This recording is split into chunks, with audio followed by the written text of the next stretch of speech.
Assalamualaikum warahmatullahi wabarakatuh. Innal hamdalillah nahmaduhu wa nasta'inuhu wa nastaghfiruh wa na'udzu billahi min shururi anfusina wa min sayyiati a'malina. May yahdihillahu fala mudilla lahu wa may yudlil fala hadiya lahu. Asyhadu an la ilaha illallah wahdahu la syarika lah wa asyhadu anna Muhammadan abduhu wa rasuluh la nabiyya ba'da. Allahumma salli wa sallim wa barik ala sayyidina Muhammad wa ala alihi wa sahbihi ajma'in, amma ba'du. Rabbi syrah li sadri wa yassir li amri wahlul 'uqdatam min lisani yafqahu qawli. Rabbi zidni 'ilma warzuqni fahma birahmatika ya arhamar rahimin. Yang kami muliakan para asatidz, para tuan guru, para sepuh bini sepuh, para hujaj, para bapak, para ibu, jamaah Masjid Raya Kota Harapan Indah Bekasi, yang mudah-mudahan senantiasa ada dalam rahmat dan ridha Allah Subhanahu wa ta'ala. Puji dan syukur mari sama-sama kita panjatkan kehadirat Allah Azza wa Jalla yang senantiasa memberikan kepada kita berbagai karunia nikmatnya, terutama nikmat iman, nikmat Islam, nikmat sehat wal afiah, dan tak lupa nikmat waktu luang. Alhamdulillah.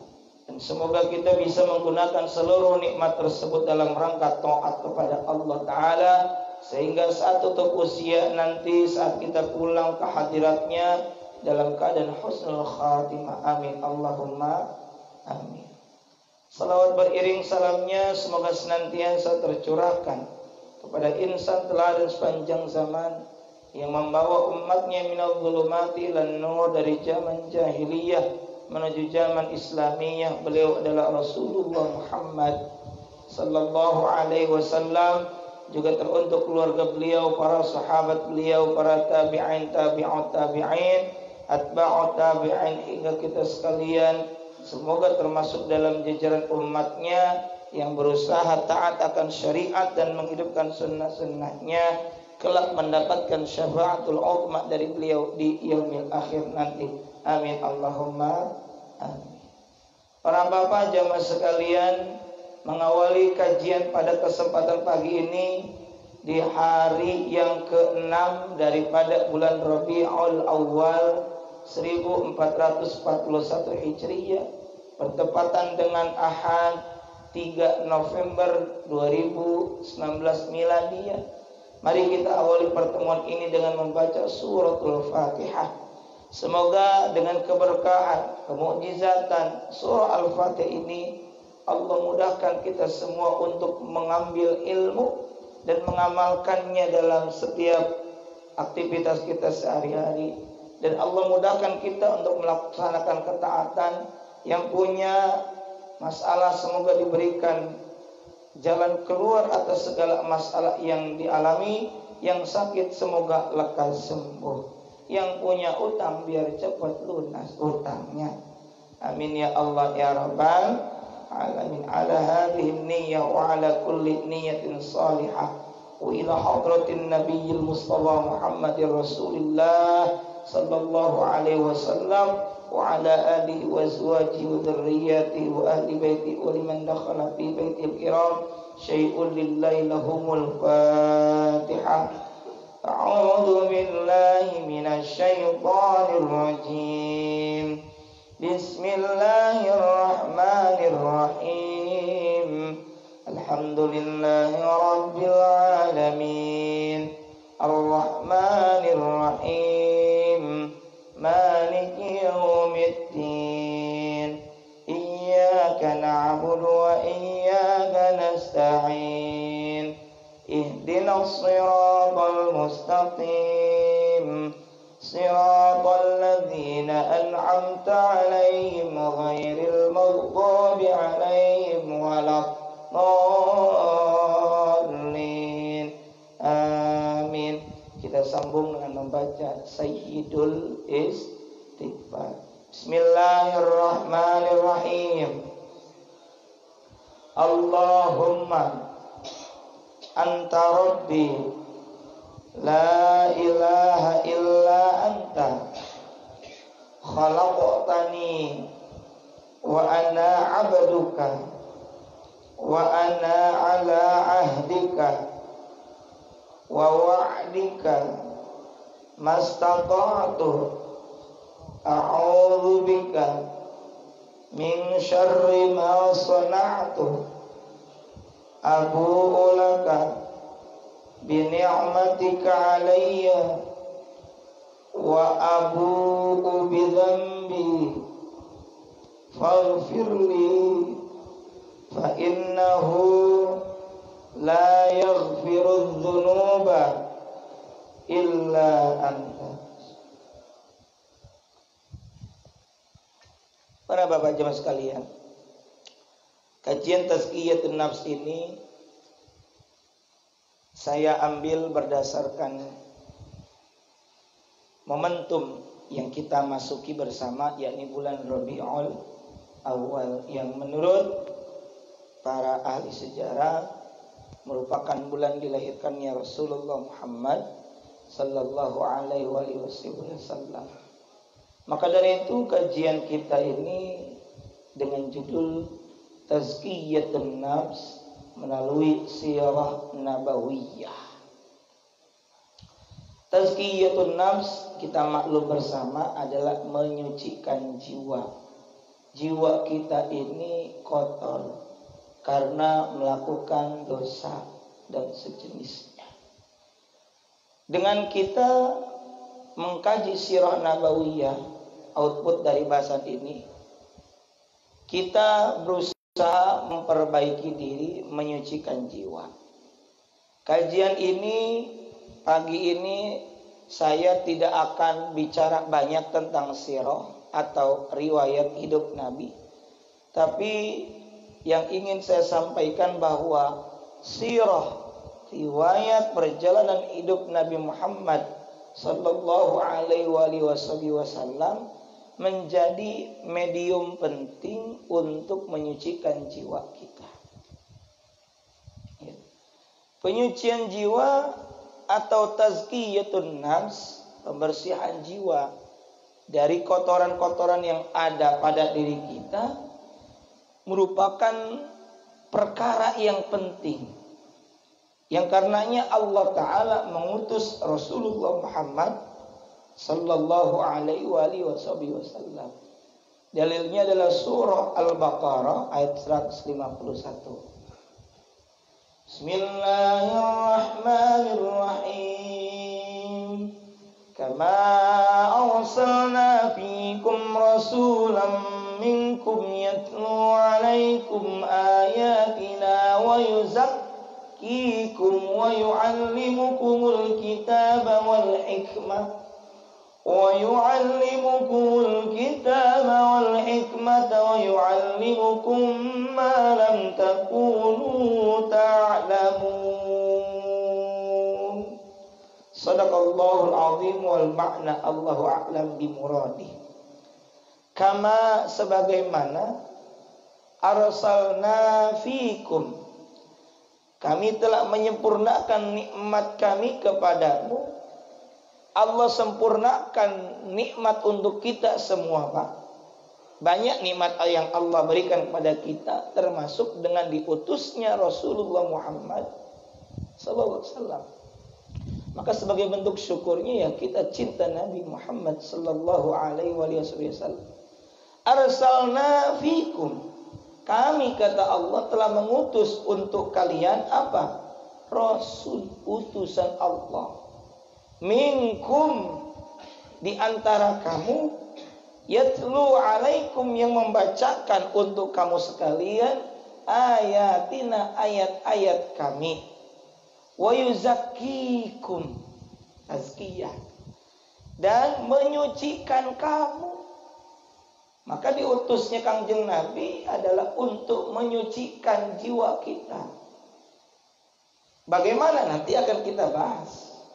termasuk dengan ada sirah nabawiyah. Apa itu sirah nabawiyah? Nanti kita bahas juga.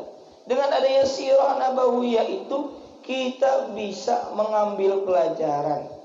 Apakah itu kita dengan cara menduplikasi, mengimitasi, yang jelas mengambil pelajaran. Dengan pelajaran itu kita berusaha menyucikan diri. Karena apa yang kita lakukan, Pak, ada namanya kalau dalam komunikasi itu teori belajar sosial. Belajar dari orang, meniru, mengimitasi orang lain. Cara Bapak berpakaian, meniru orang lain. Cara Bapak berjalan, cara Bapak berbicara, itu rata-rata dipengaruhi oleh orang lain. Tentu yang paling baik kita tiru, yang kita patut teladani siapa? Rasulullah Muhammad sallallahu alaihi wa alihi wasallam. Laqad kana lakum fi Rasulillahi uswatun hasanah. Saya kurang sepakat kalau ada orang yang berkata hari ini kita mengalami krisis keteladanan. Keliru. Yang terjadi justru orang hari ini banyak yang meninggalkan sosok yang patut kita teladani. Siapa? Rasulullah. Jelas teladannya ada, role modelnya ada. Ada kan? Nabi Muhammad. Cuma orang tidak mau meniru, atau mungkin tidak sampai kepada dirinya, atau mungkin tidak mengkaji sirah nabawiyah itu. Makanya dengan kita mengkaji pagi ini, yang saya sampaikan ini mungkin sebatas motivasi. Selebihnya silahkan Bapak gali sirah nabawiyah. Karena apa? Melalui sirah nabawiyah itu kita bisa mempelajari, mengambil hikmah, mengambil ibrah. Karena Nabi tadi di ayat 151 surah Baqarah, wa yuzakkikum, menyucikan kamu, wa yu'allimukumul kitab, dia yakni Nabi Muhammad mengajarkan kepada kamu apa? Alkitab, Al-Quran, wal hikmah, as-sunnah, wa yu'allimukum, dan Nabi mengajarkan kepada kamu ma, sesuatu lam takunu ta'lamun, yang belum kamu ketahui. Banyak sekali yang kita ketahui.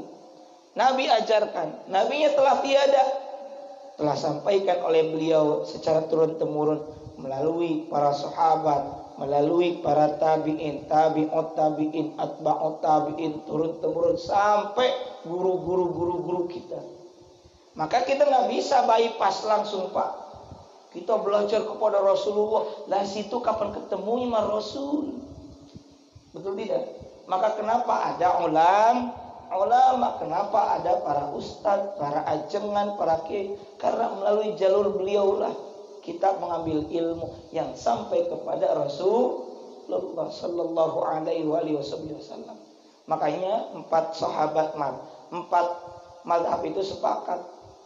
Tidak sekedar Quran dan Sunnah, tapi ada ijma dan qiyas. Ya, Quran Sunnah. Kita jangan lupakan ada ijma, kesepakatan para ulama. Ada qiyas, ada analogi hukum yang diseumpamakan dengan apa yang terjadi di zaman Nabi melalui Al-Quran dan As-Sunnah.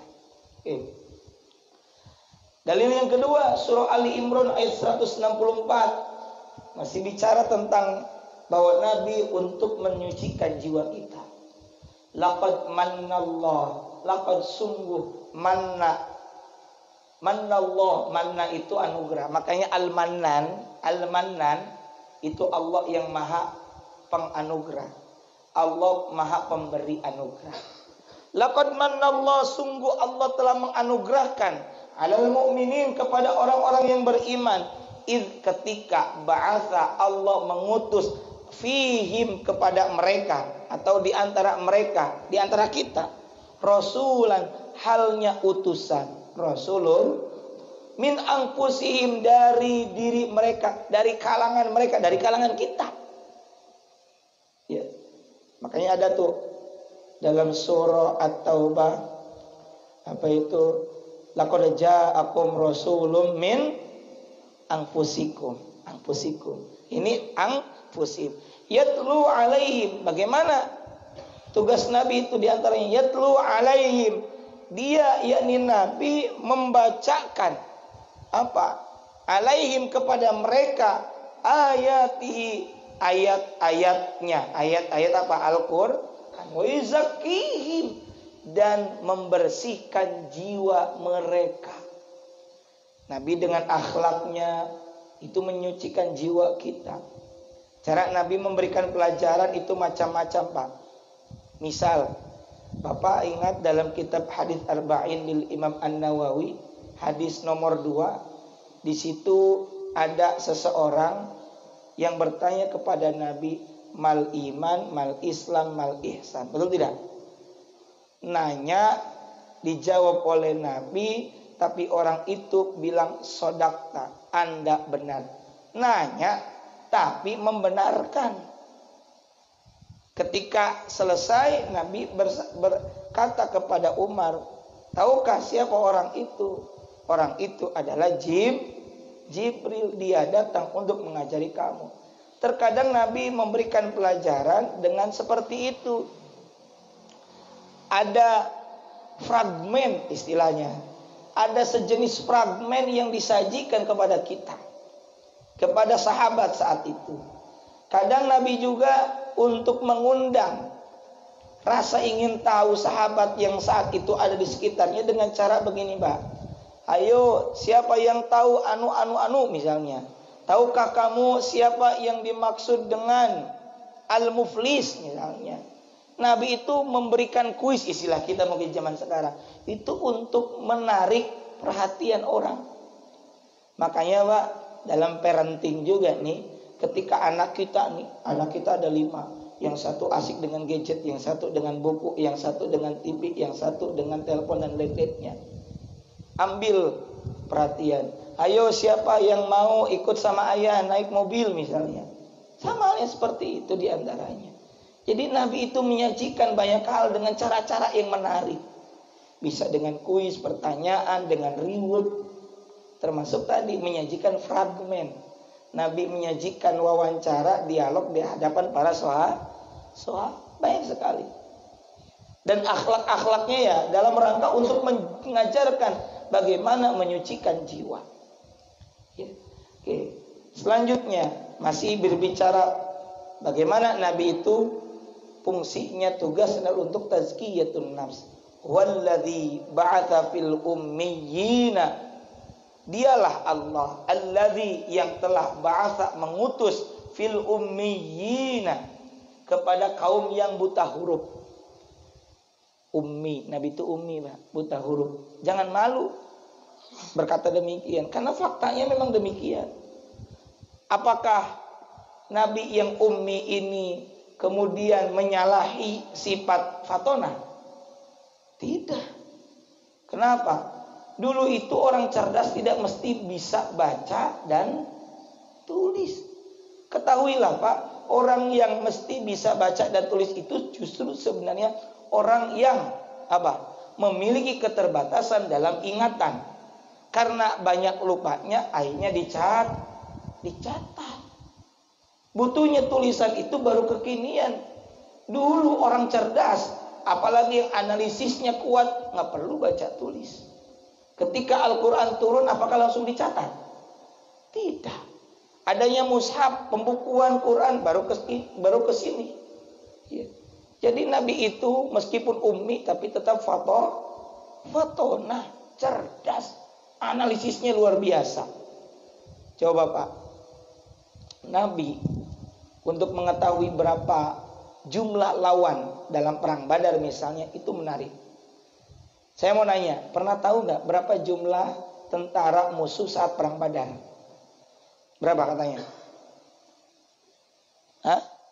Sekitar 1000. Sedangkan umat Islam berapa? Sekitar 300. Ada yang berkata 313. Berarti berapa kali lipat lawan itu? 3 kali lipat. Pertanyaannya, Pak, secara kajian intelijen atau kajian strategi perang, dari mana kira-kira beliau mengukur kekuatan musuh? Dari mana kira-kira? Apakah dikirim intel? Atau bagaimana? Spionase? Atau bagaimana? Ada tawanan perang. Ditanya oleh Nabi, apa pekerjaan kamu? Saya tukang masak. Oke. Apa yang dimasak? Unta. Berapa ekor unta yang dipotong? 9. Oke, terima kasih. Keumuman saat itu 1 unta untuk 100 orang. Berarti kalau 9 unta berapa orang? Di situ. Cerdas tidak? Nggak harus dipaksa. Berapa jumlah lawan? Berapa jumlah tentara kamu? Berapa? Tidak. Cukup tanya. Kamu apa? Masak. Juru masak. Yang kamu masak? Unta. Berapa unta yang potong? 9. Beres. Ketahuan. Itu kan analisis orang cerdas. Jadi nggak harus paksa-paksa dengan kekerasan. Itu hebatnya Nabi. Cerdas. Fatona. Bahkan cerdasnya Nabi, Pak. Ketika Nabi sekitar usia 30-an, terjadi banjir bandang sehingga sebagian bangunan Ka'bah itu tergerus oleh air bah. Kemudian dilakukan renovasi, pembangunan kembali, dan ketika Hajar Aswad akan ditempelkan, semua kabilah, semua pimpinan suku ingin dengan egonya menempelkan sendiri. Lalu diputuskan, jangan begitu. Kita tunggu siapa yang duluan nyampe ke Masjidil Haram esok subuh, dia yang boleh memberikan keputusan. Nabi akhirnya waktu itu belum jadi Nabi, memberikan keputusan apa? Yang cerdas. Baiklah kalau begitu, mari kita gelar sorban, selendang, lalu batu itu disimpan di tengah-tengah. Semuanya perwakilan ikut mengambil, ikut menggotong, membopong ini batu. Semuanya ikut membopong, semuanya ikut membawa, ditempelkanlah bersama-sama. Itu cerdasnya Nabi. Bapak bisa baca di dalam kitab sejarah Nabi itu Nurul Yakin, kitab Nurul Yakin. Itu luar biasa, Nabi cerdas, menyucikan jiwa. Tidak kemudian Nabi mau mengedepankan ego, tidak. Disitulah Nabi berperan wa yuzakkikum, ya, untuk menyucikan jiwa. Kalau dengan egonya masing-masing bisa saja. Nabi juga dengan egonya sendiri bisa saja. Tapi Nabi berusaha menyucikan jiwa dengan pengalaman spiritual yang luar biasa. Apa itu sirah? Ya, ini karena transliterasinya ro dipathahkan jadi a, dibaca sirah, bacanya tetap sirah. Bukan sirah dalam bahasa Sunda, sirah kepala, bukan. Sirah itu asal kata dari saro. Kalau Bapak punya anak ngaji kitab mahfuzat, karya Ustadz Umar apa Jari apa saya lupa. Ada itu mahfuzat jilid 1, 2 dan 3. Ada ungkapan begini, man saro ala darbi wasala. Man, siapa orang, saro yang menempuh, yang berjalan, ala darbi pada jalurnya, wasala pasti ia akan sampai pada tujuan. Saro berjalan, menempuh. Sehingga siro itu berarti perjalanan. Ada isra, mi'raj. Isra ya sir, artinya perjalanan. Nabi diperjalankan. Maka kalau secara sederhana, siro itu adalah perjalanan hidup. Siro juga secara bahasa as-suluk, tingkah laku. At-tarikh, cerita atau kisah. Al-tariq, jalan atau cara. Atau siratul rajul, biografi. Itu sirah. Bisa maknanya tingkah laku, biografi, jalan atau cara. Jalan hidupnya Rasul, ya berarti sirah. Maka kalau saya boleh simpulkan secara sederhana apa itu sirah, dari berbagai pengertian tadi, sirah nabawiyah adalah perjalanan hidup Nabi Muhammad sallallahu alaihi wasallam atau sejarah hidup. Baik sebelum diangkat menjadi rasul maupun setelah diangkat menjadi rasul. Ya. Nabi yang sempat ramai itu wa wajadaka dhallan. Dhallan itu bukan sesat. Maknanya Nabi pernah tersesat di antara gang-gang. Gitu, bukan sesat Nabi tersesat. Bukan maknanya. Keliru. Makanya itu tadi, jangan sekedar baca terjemah. Sekarang ada tafsir ya, silakan. Kalau tidak tahu tanya sama guru.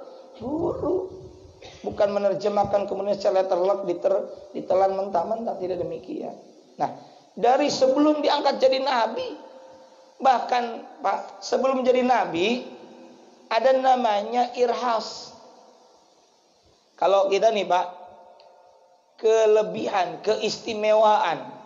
Kalau orang biasa namanya ma'unah, orang beriman namanya ma'unah, pertolongan. Bapak selamat tuh karena ma'unah. Saya itu tadi tuh berangkat pukul 3 lebih 1/4. Perkiraan saya ini akan sampai 4 lebih 45. Wah. Kemudian tadi saya ketiduran, malah supir diarahkannya ke Pekayon, Bekasi Barat. Biasanya lewat Buaran. Ya, 1 jam 5 sampai 10 menit pasti nyampe. Ya, tapi luar biasa tadi, saya mendapatkan ma'unah, pertolongan. Ya, bisa sampai lebih cepat. Tadi ikut berjamaah dari rakaat pertama, Mas Al-Bayyinah.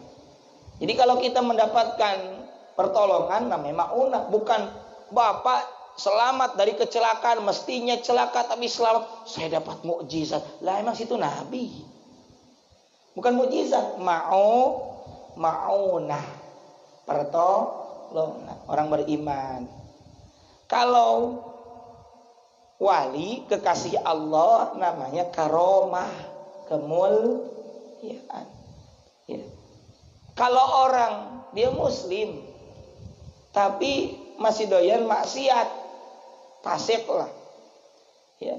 Salatnya kadang bolong, tapi tetap dapat kenikmatan, dapat rezeki. Nah, itu namanya istidraj. Ada lagi namanya itu ihanah. Ihanah itu yang diberikan kepada orang yang tidak beriman. Istidraj juga bisa diberikan kepada orang tidak beriman. Jangan iri kepada non muslim, usahanya maju, itu istidraj. Jangan, biarin aja, ntar juga jatuh sendiri. Ihanah itu contohnya begini Bang. Namanya ada tuh dulu Musailamah Al-Kadzab, ngaku jadi nabi. Dia pernah manggil orang-orang, sini, kalian lagi sakit di sini. Ini sumur saya ludahin, habis itu ente minum, ente bakal sembuh. Diludahin tuh sama dia, diminum sama orang-orang. Bukan sembuh yang ada, malah tambah sakit parah, dihinakan itu. Nah, ada calon nabi ini asli, kelak akan jadi nabi. Mendapatkan keistimewaan namanya irhas. Irhas itu kelebihan, keistimewaan yang diberikan kepada calon nabi. Seperti Nabi Muhammad dulu dibelek, ya, waktu kecil saat disusui, dirawat oleh Halimatus Sa'diyah. Gitu. Halimatus Sa'diyah ketika mengurus Nabi Muhammad SAW, dulunya itu kambingnya kurus-kurus, nggak keluar air susu. Ketika mengurus Nabi Muhammad dapat keberkahan karena irhas itu tadi, karena kelebihan yang diberikan kepada calon nabi, dalam hal ini Nabi Muhammad sallallahu alaihi wasallam. Kemudian sudah jadi nabi namanya mukjizat. Begitu. Jadi beda-beda kelebihan, keistimewaan yang Allah berikan. Jadi kalau kita orang beriman, masih ibadah, taat kepada Allah, apa namanya? Mau awas, bukan nyebut mukjizat, awas tuh. Saya sering lihat di TV, saya ini dapat mukjizat. Lah situ mukjizat. Hebat amat ya. Ma'unah ya namanya ya. Pertolongan. Gitu. Jadi sirah itu bahasannya dari sebelum jadi nabi, kemudian diangkat jadi nabi. Termasuk seluruh peristiwa kehidupan beliau, sifat fisik, akhlak beliau, peperangan beliau, ghazwa, ekspedisi, syariah, itu dibahas dalam sirah. Ya, menarik pokoknya. Makanya Imam Tirmidzi bikin kitab nama Syama'il Muhammadiyah, bagaimana fisiknya Nabi, cara jalannya Nabi, itu bagus tuh. Banyak sekali ya. Kita saling menghormati lah. Kalau misalnya Bapak, maaf ya, saya maklum bahwa ada yang suka memperingati Maulid Nabi, ada yang enggak, ya masing-masing lah itu mah ya. Yang suka memperingati Maulid Nabi sering ada membaca kitab Maulid Al-Barzanji karya Syekh Ja'far Al-Barzanji, bagus. Kemudian Maulid Ad-Dibai karya Syekh Abdurrahman Ad-Dibai, Maulid Simtud Duror, yang terbaru Maulid Ad-Diyaul Lami, bagus kok itu ya. Mau kajinya Sirah Nabawi, Syarah Ibnu Hisam, silahkan, semua bagus. Masing-masing toh punya cara masing-masing untuk mencintai Nabi. Yang memperingati Maulid Nabi dengan baca sirah ataupun baca kitab Maulid itu juga bagus. Tinggal kita saling menghormati satu sama lain. Cakupan sirah Nabawi itu banyak. Tadi sudah kita gambarkan secara sederhana, akhlak, ya semuanya digambarkan. Bagaimana kehidupan Nabi mencakup pribadi sebagai seorang ayah, suami, mertua, menantu, pemimpin. Sampai satu waktu Pak, Nabi itu pernah kemalaman. Ya. Nggak mau ngetok juga takut ganggu Aisyah. Akhirnya Nabi tidur di mana? Di depan. Ya, luar biasa sebagai seorang suami. Beliau sebagai suami jahit na'lun, terompahnya sendiri. Luar biasa baginda Nabi. Dan ketika membahas sirah Nabi, ya, sirah Nabawiyah, para bapak, kita ini tidak bisa parsial, tapi harus komprehensif. Contoh, Nabi itu Pak, kita pernah dengar riwayat Nabi bangun dari tidur, kemudian ada bekas ada bekas pelepah kurma. Kayak kita mah duduk di tikar pandan atau tikar yang rajutan. Kalau duduk lama ada bekasnya enggak? Ada. Ya. Kata Umar bin Khattab, ya Rasulullah, Anda ini adalah pemimpin umat, pemimpin agama, ya, pemimpin dunia, tapi Anda seperti ini. Atau kita juga pernah menemukan riwayat Nabi ketika bersama-sama ikut serta mau menjugil batu, ikut serta tuh dalam membangun parit, Nabi ikut menjugil. Ketika akan menarik batu, terkena perut beliau dan terurailah kerikil-kerikil. Pernah dengar itu ya? Nabi menahan menahan rasa lapar, menutupinya dengan memasuki beberapa kerikil supaya kelihatan kenyang, tidak lapar, luar biasa. Ya, itulah baginda Rasulullah Muhammad SAW. Tapi jangan digambarkan Nabi itu kemudian ketika meninggal dalam keadaan miskin. Tidak begitu. Nabi itu Pak, hidupnya komprehensif. Dulu ketika Nabi itu pernah dari usia 17 tahun. Bahkan dari 12 tahun, istilahnya kalau dari segi bisnis, Nabi di 12 tahun pernah intensif, magang. Ini saya sajikan berdasarkan, silakan Bapak bagus tuh membaca buku Prophet Muhammad, The Super Leader, The Super Manager karya Dr. Muhammad Syafi'i Antonio. Ya, silakan. Saya memberikan arahan-arahan saja supaya Bapak senang membaca, apalagi Bapak yang menjadi expert di bidang bisnis, ya, bidang niaga. Itu bagus sekali. Bisa mengambil ilmu dari sana. Nabi Muhammad di usia 12, istilahnya walaupun tidak disebut istilah itu, Nabi sudah ikut serta magang lah istilah kitanya begitu ya, mengikuti pamannya Abu Thalib. Di 17 tahun Nabi sudah ikut berdagang secara sendiri. Kemudian 25, 17 tahun itu Nabi sudah memegang modal, memutar modal. Istilahnya apa ya? Investment manager lah. Apa investment? Mengelola modal. Modalnya apa? Modal dari orang, dari bangsawan. Kemudian apa yang Nabi miliki, yang ditawarkan kepada orang-orang? Satu, trustly. Modalnya apa? Amanah. Sehingga beliau digelari sebagai Al-Amin. Maklum kita bersama ya. Nabi itu digelari dengan Al-Amin, terpercaya. Modalnya itu doang. Kemudian orang banyak menitipkan modal, diputar kembali, untungnya Pak. Jangan duga, jangan kira bahwa Nabi itu berdagang dengan kafilah perdagangan. Jangan bayangkan Bapak, Nabi itu dagang keliling ke berbagai negara seperti tukang pikul. Bukan. Atau seperti gedean dikit kayak tahu bulat kemana-mana gitu ya, pakai mobil. Bukan. Tapi kafilah itu banyak.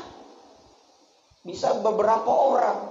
Yang dibawa omset dan asetnya banyak, besar. Sampai kemudian usia 25, seorang bangsawati namanya Sayyidah Khadijatul Kubra. Beliau kepincut dengan seorang pribadi Muhammad muda. Setelah bertanya kepada mitranya Nabi. Waktu itu belum jadi Nabi kan? Ya, masih muda. Namanya siapa? Maisaroh. Maisaroh laki lah, bukan cewek. Kalau di kita kan Maisaroh cewek, ya. Yang dimaksud ini Maisaroh laki. Ditanya bagaimana Muhammad itu kalau berdagang. Ya, dagangnya itu kalau dagang, misalnya harganya 1 dinar, sampaikan 1 dinar.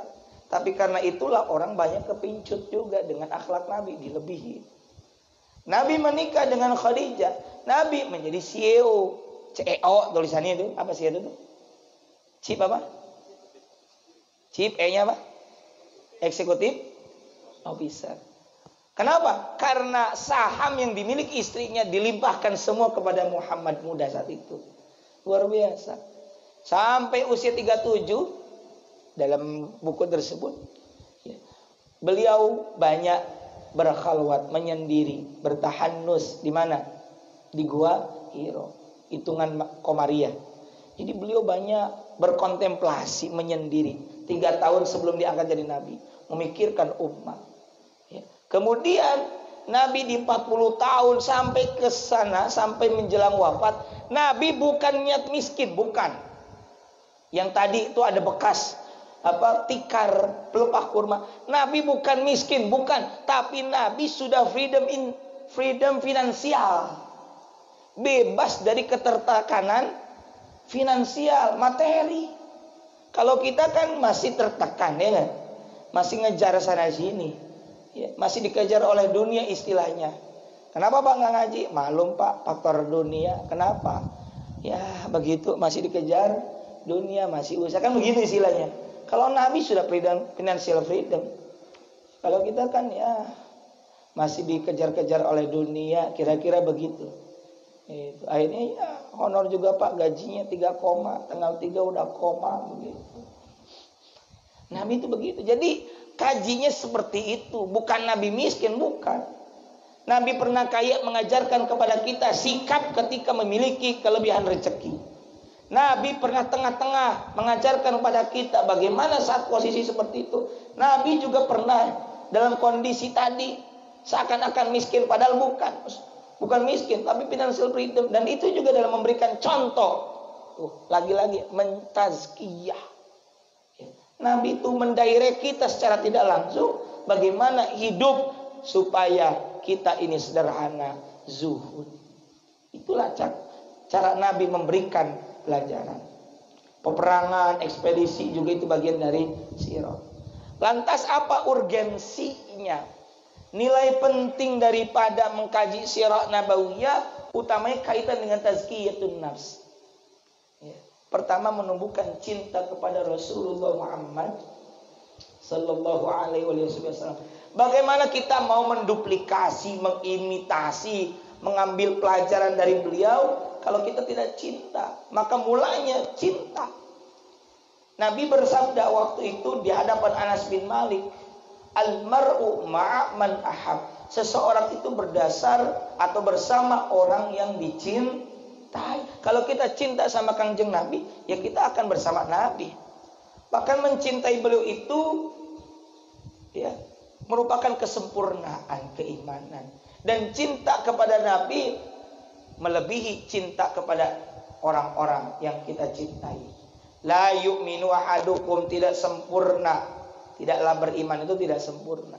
Tidak sempurna keimanan ahadukum, salah seorang di antara kamu, hatta sehingga akuna ada ahabba ilai, sehingga aku lebih dicintai olehnya min walidi, daripada orang tuanya, wa waladi, anaknya, wan nasi ajmain, dan orang seluruhnya. Artinya kalau ditanya Bapak lebih cinta kepada Nabi atau cinta kepada Rasul, jawabnya ya Rasul. Ini bukan lagi bicara apple to apple, bukan. Ditanya lagi, istri bapak ibu lebih cinta mana antara Rasul dengan suami? Mentang-mentang disuruh suaminya. Waduh, yang mana ya? Ini bukan apple to apple, tapi masalah utama. Cinta kita kudu lebih cinta kepada Rasul, kepada Nabi. Kenapa?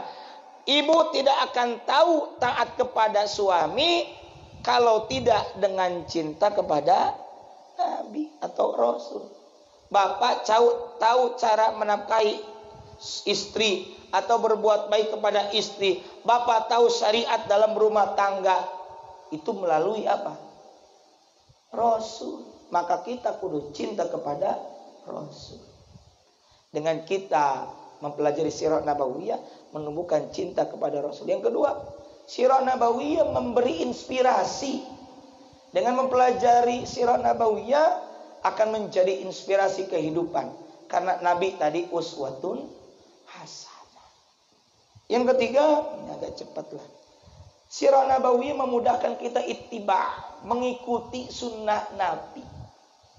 Makanya kita kaji dulu, pelajari dulu bagaimana Nabi menjadi seorang suami, bagaimana Nabi menjadi seorang ayah, bagaimana Nabi menjadi seorang cucu.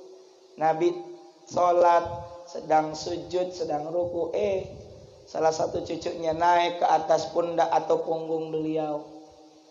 Ya itu bagaimana Nabi seorang kakek luar biasa. Kita kalau ingin ittiba, ya, dalam hukum misalnya, dalam akhlak, ya harus haji sirah nabawiyah. Makanya Pak, mohon lengkapi bahan bacaan kita dengan apa? Sirah nabawiyah yang mudah dipahami saja. Kalaupun mau tayangan-tayangan, carilah yang ada sirah nabawiyah, kisah-kisah tentang Nabi. Yang keempat, dengan kita mengkaji sirah nabawiyah memudahkan memahami Al-Quran. Sebab banyak ayat-ayat Al-Quran ya, hanya bisa ditafsirkan dan dijelaskan dengan mencermati kejadian yang dialami oleh Rasulullah Muhammad Sallallahu Alaihi Wasallam. Ada konteks-konteksnya. Makanya ada istilah asbabun nuzul, sebab turun ayat tertentu. Jadi kita bisa memahami ayat Al-Quran. Yang kelima, menghimpun thaqafah Islamiyah. Kita dengan mempelajari sirah nabawiyah, setiap muslim bisa menghimpun porsi terbesar wawasan. Thaqafah itu wawasan dan pengetahuan Islam yang benar, baik terkait dengan akidah, hukum maupun akhlak. Bagaimana Bapak tahu kok akhlak terhadap tetangga begini dan begitu? Karena saya kaji sirah. Kok Bapak tahu bagaimana sholat Nabi? Ya, karena saya diantaranya kaji bagaimana Nabi sholat. Begitu. Bagaimana Nabi itu peduli terhadap sesama. Ya, kemudian kita teladani. Nah, dengan kita mengkaji sirah, bisa menghimpun wawasan pengetahuan keislaman. Yang terakhir, yang keenam, urgensi pentingnya kita mengkaji sirah nabawiyah. Kita bisa memahami model dalam dakwah dan mendidik umat. Terutama dalam mengembangkan ini potensi umat berupa masjid, bahwa masjid bisa menjadi sentrum pengembangan dakwah, sentrum memberdayakan umat. Ketika Nabi sampai ke Yathrib yang sekarang namanya Madinah, apa yang beliau bangun? Masjid. Masjid Quba, kemudian Masjid Nabawi. Beliau bikin tuh, ya, sentral-sentral, ada pasar perekonomian umat. Sampai hari ini Pak, kalau Bapak tuh yang umrah, yang kemarin beberapa bulan lalu musim haji, ibadah haji, yang dekat dengan pasar apa? Madinah atau Makkah? Madinah. Makkah mah cuma mall doang. Kalau Madinah benar ada pasar di pintu 7, pintu 8, dekat Masjid Ali tuh. Ya, dekat Masjid Gomama tuh ada tuh. Ya. Itu apa namanya? Ada pasar. Gitu. Membuktikan, menjadi isyarat bahwa Nabi selain membangun masjid, membangun pemberdayaan ekonomi umat. Dibangunlah ada namanya sentral ekonomi, kemudian ada Baitul Mal. Alhamdulillah di kita ini ada apa namanya itu? Namanya apa? Minimarket apa? Mas Raya Mart. Ya alhamdulillah. Kita doakan biar berkah makin maju. Ya muhsinin donaturnya juga, yang memodalinya juga biar maju, biar berkah usahanya. Amin ya robbal alamin. Ini kan baru miniatur. Kalau udah jadi gede masjid kita itu, saya yakin bisa lebih besar pemberdayaan ekonomi umatnya. Ya, dari kita oleh kita untuk kita, dari umat oleh umat untuk umat, insya Allah maju. Bayangkan Pak, potensi ekonomi umat kalau dikumpulkan. Termasuk juga Pak, nih potensi, jangan bicara zakat dan sodako dulu deh. Saya mau nanya, di antara istri kita ada nggak yang tidak ketika di Ramadan tidak puasa dan mesti keluar fidyah? Ada nggak? Atau orang tua kita yang sudah sepuh tidak memungkinkan puasa bayar fidyah? Ada nggak di antara kita? Ada. Coba kalau itu dikumpulkan, potensi itu dikumpulkan, kemudian jadi misalnya satu orang ada yang ngasih makan sekian gitu kan ngasih fidyah tuh, dikumpulkan dikasih kepada fuqara masakin, bikin acara kasih buat fakir miskin, bisa nggak? Apalagi zakat, potensi zakat yang besar. Jadi banyak potensi ekonomi umat yang kita bisa berdayakan kembali untuk umat. Nabi membangun itu, membangun pemberdayaan ekonomi umat, membangun masjid dan ada sekitarnya. Ada tempat untuk pendidikan, ada tempat untuk ekonomi umat, baitul mal, menyimpan harta, wa tamwil, pengelolaan harta.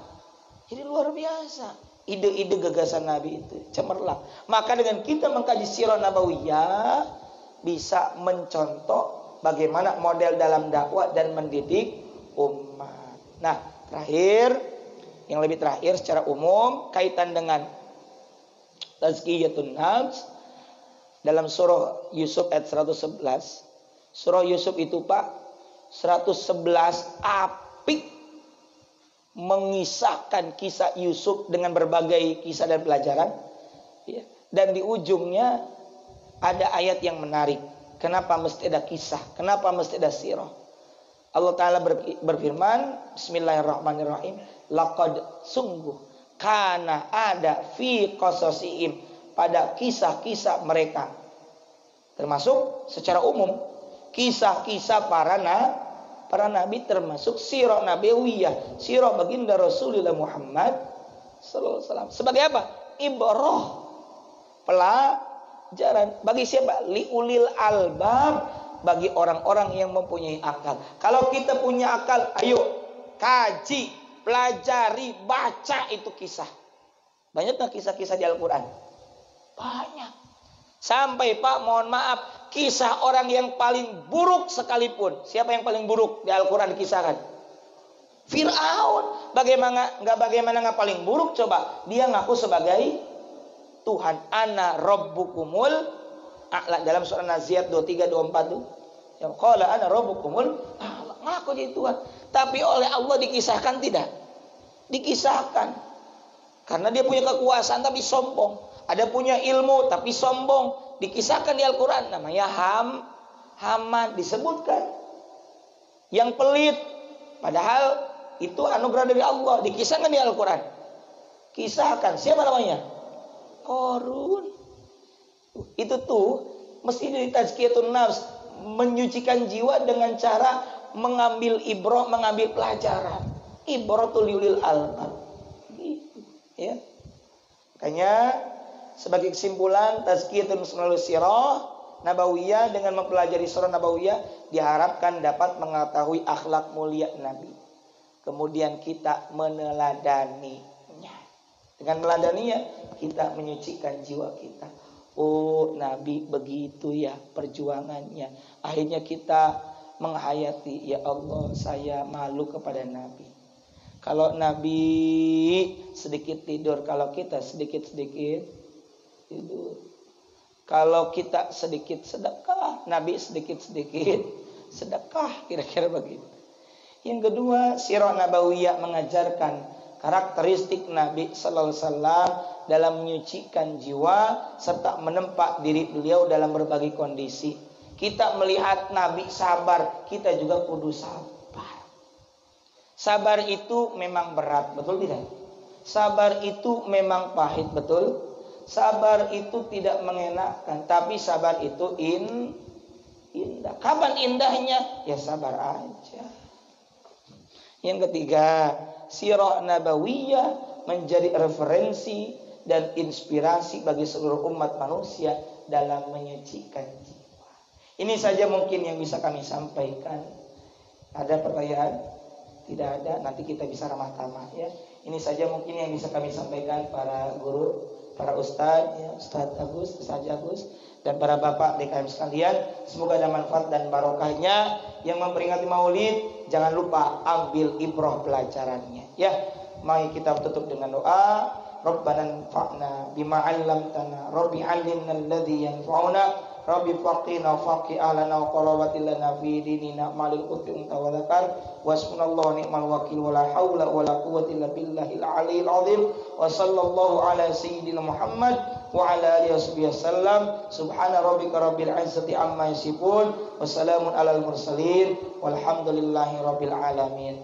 Mohon maaf atas segala kehilapan. Subhanakallahumma wa bihamdika asyhadu an la ilaha illa anta astaghfiruka wa atubu ilaik. Wallahul muwaffiq ila aqwamit thariq. Wassalamu alaikum warahmatullahi wabarakatuh.